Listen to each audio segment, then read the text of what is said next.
Story. Bell icon press करना ना।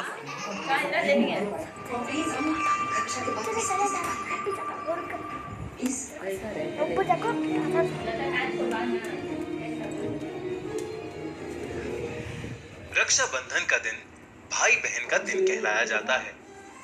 11 साल की स्मिता के लिए भी ये दिन खुशियों से भरा होता था, जब उसके सारे बड़े भाई बहन घर आकर खूब मजा करते थे। पर कुछ साल पहले एक रक्षाबंधन का दिन स्मिता की जिंदगी को हमेशा के लिए बदल देगा, ये कोई नहीं जानता था। रक्षाबंधन की रात स्मिता और उसके भाई बहन एक कमरे में बैठे हुए एक दूसरे को डरावनी कहानियां सुना रहे थे। स्मिता की सबसे बड़ी बहन नेहा ने कहा कि वो आत्मा बुलाना जानती है। हॉस्टल की सहेलियों के साथ नेहा ये अक्सर करती रहती थी। सब जोर से उस पर हंसने लगे। उन्हें लगा नेहा सबको डराने की कोशिश कर रही है। अपना मजाक बनते देख नेहा आत्मा को बुलाने के लिए राजी हो गई।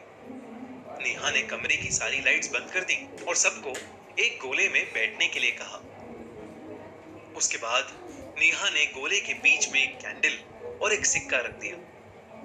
नेहा ने सबको एक दूसरे का हाथ पकड़ने के लिए कहा और कहा चाहे कुछ भी हो जाए, हाथ नहीं छोड़ना। और ये कहकर नेहा आंखें बंद करके कुछ मंत्र बोलने लगी और देखते ही देखते गोले के बीच में पड़ा सिक्का हिलने लगा। सब ये देखकर भौचक्के रह गए। गोले में पड़ा सिक्का अब उठकर खुद घूमने लगा और घूमते घूमते गोले से बाहर निकलकर दीवार पर चढ़ने लगा। डर के मारे सबकी हालत खराब हो रही थी और उस समय छोटी सी 11 साल की स्मिता इतना डर गई थी कि उसने अपना हाथ छुड़वा के अपनी आंखें बंद कर ली। जैसे ही स्मिता ने अपना हाथ छोड़ा, सिक्का जमीन पर गिर गया, पर जो दीवार पर रह गया था वो देखकर सब डर से कांपने लगे। दीवार से एक औरत चिपकी बैठी थी जिसकी गर्दन टूटी हुई थी, नाखून लंबे थे, होठ सिले हुए और आंखें दूध सी सफेद थीं। सब मानो अपनी जगह पर बर्फ की तरह जम गए थे। नेहा उठी और सिक्का उठाने के लिए डरी डरी आगे जाने लगी। जैसे ही उसने सिक्के को छुआ, वो औरत नेहा के ऊपर झपटी और उसे नोचने लगी।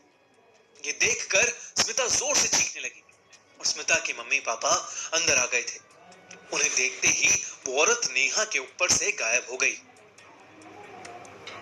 सब लोग नेहा को डरी नजर से देखने लगे। नेहा उठी और पलटी। उसके होठ बिल्कुल उस औरत की तरह सिले हुए थे। नेहा ने स्मिता के मम्मी पापा को देखकर बहुत जोर से चिल्लाया और वहीं पर बेहोश हो गई। वो लोग फौरन उसे हॉस्पिटल लेकर भागे, जहां उसका इलाज हुआ। कुछ समय बाद वो ठीक हो गई। छोटी सी स्मिता को ये रक्षाबंधन का दिन हमेशा के लिए एक दिल दहला देने वाली याद दे गया। ये घटना 2013 की है और ये कहानी हमसे खुद स्मिता ने मेल पर शेयर की थी। आप भी हमें खूनी stories@gmail.com पर अपने साथ हुई सच्ची घटनाओं पर कहानियां भेज सकते हैं।